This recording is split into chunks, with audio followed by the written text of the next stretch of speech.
Gayatri PG college एवं गायत्री विद्या मंदिर उच्च माध्यमिक विद्यालय सांचूर के ऑनलाइन क्लास में आप सभी विद्यार्थियों का स्वागत है।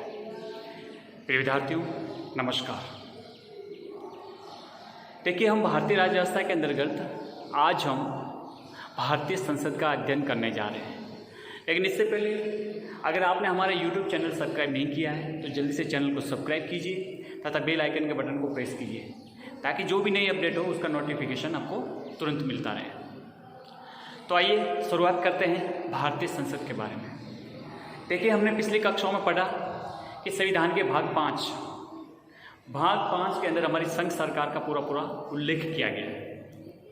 अब इस भाग 5 के अंदर अलग अलग अध्याय हैं। हमने पहले अध्याय में राष्ट्रपति के संबंध में पढ़ा। पहला अध्याय मतलब भाग 5 का पहला अध्याय जिसमें राष्ट्रपति के संबंध में हमने कंप्लीट अध्ययन किया। फिर जो सेकंड भाग है मतलब सेकंड अध्याय है भाग 5 का सेकंड अध्याय जिसमें हमारी संसद का पूरा उल्लेख किया गया है। अनुच्छेद 79 से 122 यानी आर्टिकल 79 से 122 ये हमारी संपूर्ण संसद से मतलब हमारी राज्यसभा और लोकसभा की संपूर्ण शक्तियां गठन के संबंध में पूरा उसमें उल्लेख किया गया है। आपको यहाँ पे स्पष्ट होना है कि हम भारतीय संसद का अध्ययन कर रहे हैं, ठीक है। और हमारी संसद से संबंधित जो संविधान में प्रावधान है, जो उल्लेख है, वो अनुच्छेद 79 से 122 तक अर्थात आर्टिकल 79 से 122 तक पूरी संसद का उल्लेख है, ठीक है। तो ये बात आपको समझनी है। देखो, अब संसद नाम आते आपके सामने राज्यसभा और लोकसभा का उल्लेख मिलता है या उल्लेख होता है, लेकिन मैं आपको स्पष्ट कर दूं कि संसद राष्ट्रपति, राज्यसभा और लोकसभा तीनों से मिलकर बनती है, तब उसको हम संसद कह सकते हैं। क्योंकि राष्ट्रपति उसका अभिन्न हिस्सा है संसद का। क्योंकि आपने पहले भी पढ़ा है और आज भी हम आने जो भी हमारी क्लास है इसमें पूरा डिस्कशन करेंगे, यही समझेंगे कि राज्यसभा और लोकसभा से जो भी बिल पारित होता है वो बिल हस्ताक्षर के लिए राष्ट्रपति के पास जाता है और राष्ट्रपति जब उस पर हस्ताक्षर करते हैं तब वो कानून बनता है। इससे पहले वो विधेयक होता है। विधेयक मतलब बिल, लॉ तभी बन पाता है जब राष्ट्रपति उस पर हस्ताक्षर करें। अब राष्ट्रपति को ये शक्ति है कि वो हस्ताक्षर करें या नहीं करें या पुनर्विचार के लिए लौटा दें, अपनी काफ़ी शक्तियाँ हैं उनके पास, तो शक्ति का उपभोग करते हुए वो कुछ भी कर सकते हैं। लेकिन आपको समझना ये है कि संसद का जब भी उल्लेख आए तो आपको ये बताना है कि राष्ट्रपति के साथ साथ राज्यसभा और लोकसभा तीनों से मिलकर ही हमारी संसद पूर्ण होती है, संसद को कंप्लीट तौर पे जान सकते हैं, ठीक है। तो देखो, सबसे पहले हम देखते हैं राज्यसभा।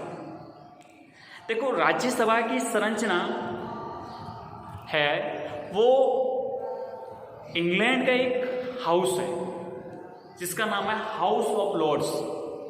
इंग्लैंड की जो संसद है, ब्रिटेन की जो संसद है, उसका एक सदन है जिसका नाम है हाउस ऑफ लॉर्ड्स, ठीक है।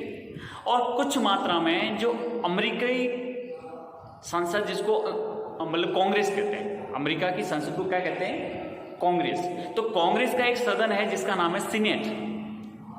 वहां पर प्रतिनिधि सभा और सीनेट दो सदन है, लेकिन वहां पे संसद न बोलकर क्या बोलते हैं? कांग्रेस बोलते हैं। इसलिए आपको यह स्पष्ट होना है कि हमारी जो राज्यसभा है, इस राज्यसभा का हमें किन किन देशों के संविधान का मिश्रण यानी स्वरूप दिखाई देता है, मैं आपको स्पष्ट कर रहा हूं।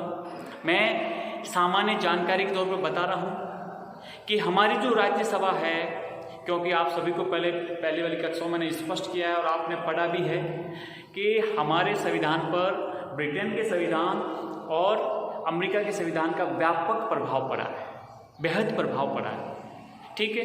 तो आप समझिए कि हमारी संसद में जो हमारा सदन है राज्यसभा ब्रिटेन की संसद के हाउस या सदन हाउस ऑफ लॉर्ड्स से बेहद करीब है, और कुछ मात्रा में अमेरिका की जो कांग्रेस है उसका एक सदन है जिसका नाम है सीनेट से भी प्रभावित है। तो कह सकते हैं कि हमारी राज्यसभा हाउस ऑफ लॉर्ड्स और अमेरिकी सीनेट का मिश्रण रूप पाया जाता है। बात को स्पष्ट हुई। ये एग्जाम में प्रश्न पूछा भी जा सकता है कि भारतीय संसद का सदन राज्यसभा की किन विश्व के संविधानों के सदन से उनकी समीपता है। तो आप स्पष्ट तौर पे बता सकते हैं कि ब्रिटेन के हाउस ऑफ लॉर्ड्स और अमेरिकी कांग्रेस के सीनेट दोनों का मिला जुला स्वरूप हमारी राज्यसभा में स्पष्ट तौर पे दर्शाता है। बात साधन है, समझ में है आपको? ये बात हुई एक। दूसरी, अब इस राज्यसभा को किस किस नाम से और भी पुकारा जाता है? तो आप बता सकते हैं इसको उच्च सदन कहा जाता है, अपर हाउस। उच्च सदन यानी अपर हाउस कह सकते हैं। इसे राज्यों का सदन कह सकते हैं, काउंसिल ऑफ स्टेट।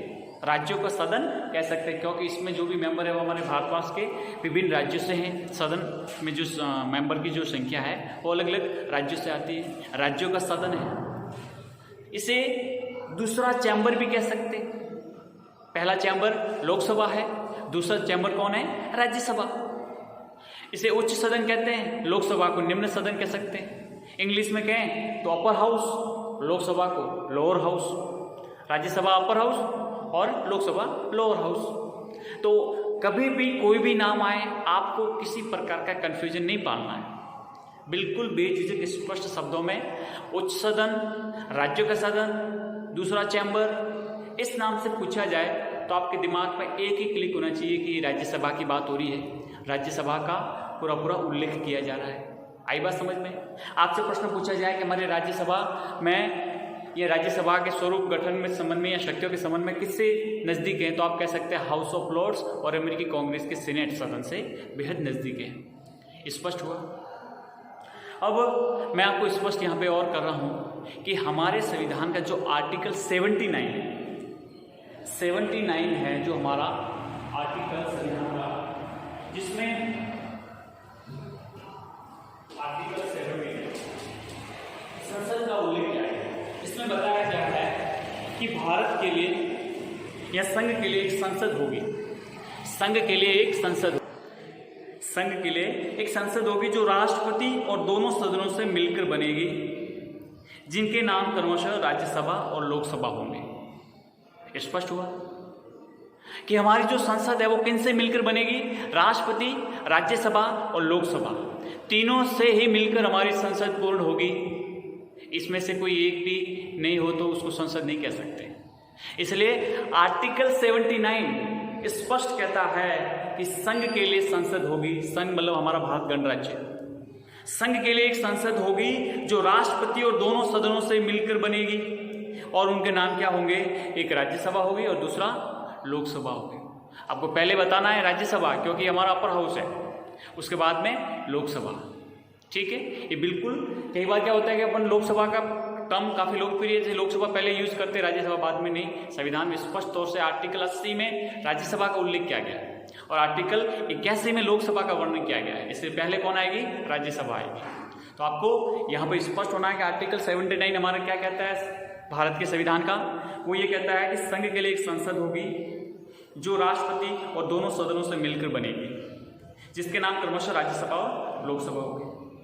ठीक है, तो ये तो हमने आर्टिकल 79 देखा, परिचय देखा कि हमारी संसद में कौन है और कौन किन से मिलकर हमारी संसद का निर्माण होता है। लेकिन हमें ये समझना है कि ये हमारे जो संसदात्मक ढांचा और संघात्मक शासन व्यवस्था का जो मिश्रण किया, ये क्यों किया, किस प्रकार से, ऐसा क्या था, किस स्वरूप में हमने इसको स्वीकारा है, इसको थोड़ा सा समझते हैं। देखो, एक हमारे राजनीतिक चिंतक है जिनका नाम है डी लोब। क्या नाम है? D lobe. बोर्ड पे लिखा हुआ स्पष्ट आप समझ सकते हो। उनका एक कथन था ब्रिटिश संसद के बारे में। ध्यान रखना, ये ब्रिटिश संसद की बात कर रहा हूँ क्योंकि हमारे देश में संसदात्मक व्यवस्था का जो मॉडल स्वीकारा है, जो ढांचा स्ट्रक्चर को हमने एक्सेप्ट किया है, वो पूरा पूरा ब्रिटिश संसद से हमने स्वीकारा है, यानी ब्रिटिश संसद से हमने अडॉप्ट किया है, स्वीकार किया है। तो पहले ब्रिटिश संसद की बात करते हैं, फिर उसके बाद में हम अमेरिकी की बात करेंगे, अमेरिकी कांग्रेस की बात करेंगे। तो देखो, अब डी लोग क्या कहते हैं कि ब्रिटिश संसद के बारे में क्या कहते हैं कि ब्रिटेन की संसद इतनी शक्तिशाली है कि वो सभी कुछ कर सकती है, कुछ भी कर सकती है, उसके लिए असंभव नहीं है कुछ भी। ब्रिटेन की संसद सभी कुछ कर सकती है, बस एक काम नहीं कर सकती, वो क्या? स्त्री को पुरुष और पुरुष को स्त्री नहीं बना सकती। ब्रिटेन की संसद इतनी सर्वोच्च है कि उसके सामने न्यायपालिका भी कुछ भी नहीं है। वो अपने आप में सर्वोच्च है, जो चाहे वो कानून का निर्माण कर सकती है, किसी प्रकार का फेरबदल कर सकती है। न्यायपालिका उसके सामने बिल्कुल शून्य है, नगण्य है, और इतनी है कि वो कुछ भी कर सकती है। बस उन्होंने एक समझने के लिए कहा है कि स्त्री को पुरुष नहीं बना सकती और पुरुष को स्त्री नहीं बना सकती। इसका तात्पर्य क्या है कि ब्रिटेन की संसद सर्वोच्च और निर्णायक है, सर्वशक्तिशाली ब्रिटेन की संसद है। ठीक है, एक मॉडल ये था, आपको समझना था। ब्रिटेन में संसद की क्या समझे आप? सर्वोच्चता है। लेकिन अमेरिकी में कांग्रेस सर्वोच्च संस्था नहीं है।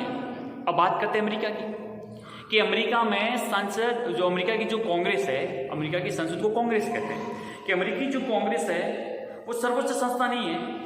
वहां पर संघात्मक शासन व्यवस्था है अमेरिका में।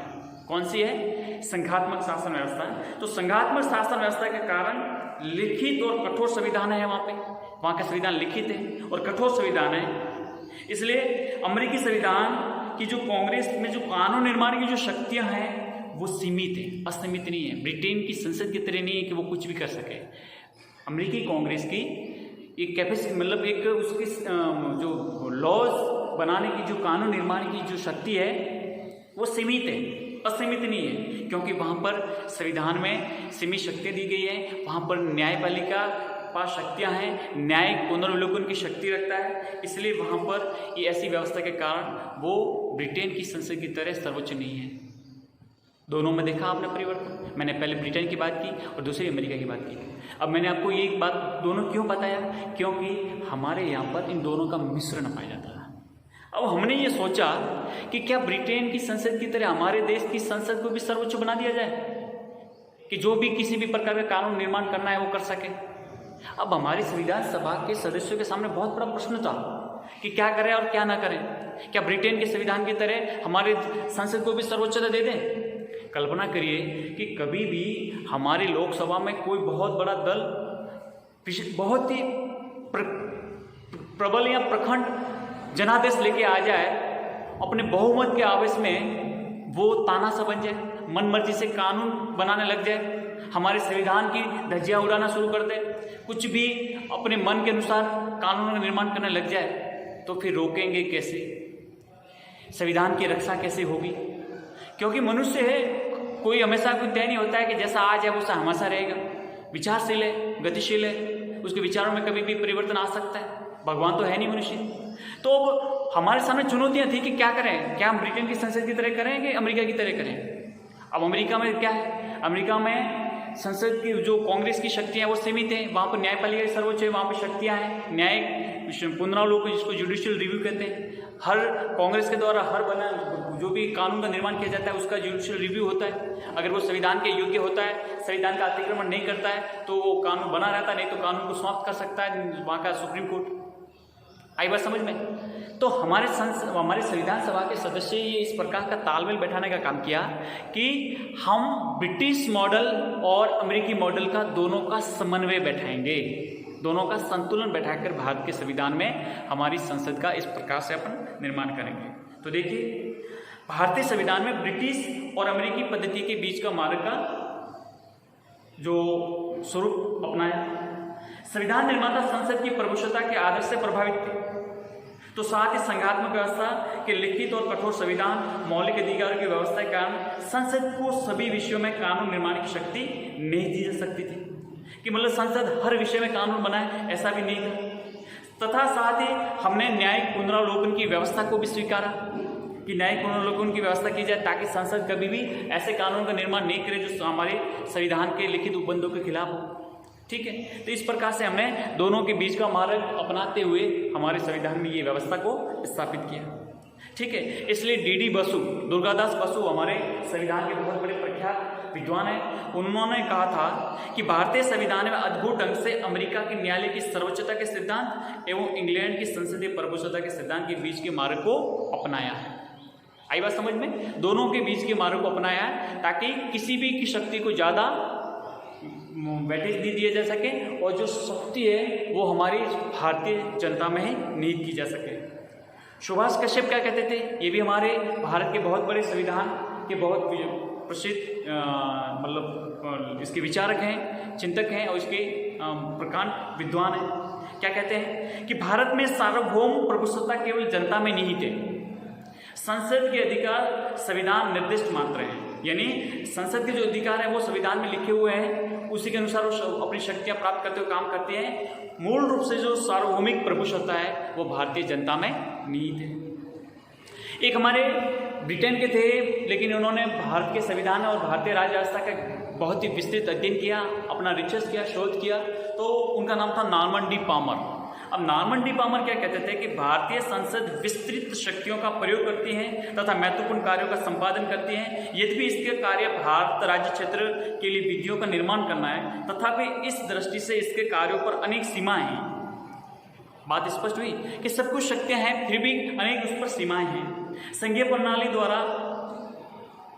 प्रणाली तथा संविधान द्वारा सर्वोच्च न्यायालय को न्यायिक पुनरावलोकन की शक्तियां प्रदान करने से इसकी शक्तियां सीमित हो गई हैं। कहने के तात्पर्य भारतीय संसद के पास जो शक्तियां हैं वो इतनी नहीं है जैसे ब्रिटेन की तरह, वो उसको सीमित है, क्योंकि हमारे देश में लिखित संविधान और न्यायिक पुनरावलोकन को अपनाने से संसद की शक्तियां सीमित हो गई है। तो एक प्रकार से इसका तात्पर्य ये हुआ कि हमारे यहाँ पर नियंत्रण और संतुलन का सिद्धांत पाया जाता है। ठीक है, क्यों? क्योंकि भारत ने अमेरिकी संविधान का जो संघात्मक जो स्वरूप था, एक तो लिखित और कठोर संविधान को अपनाया, ठीक है। दूसरा, आपने हमारे यहाँ पर संविधान की सर्वोच्चता के सिद्धांत और संविधान के जो मूल ढांचे की अवधारणा है उसको स्पष्ट किया हमने।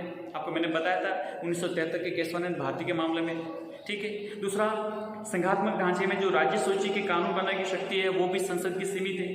तो ऐसे कई कारण हैं जिससे जैसे हमारे आप ये भी समझ सकते हो मूल अधिकार और न्यायिक पुनरावलोकन की जो व्यवस्था है, तो इन आधारों पर हमारी संसद की शक्ति को भी सीमित किया गया।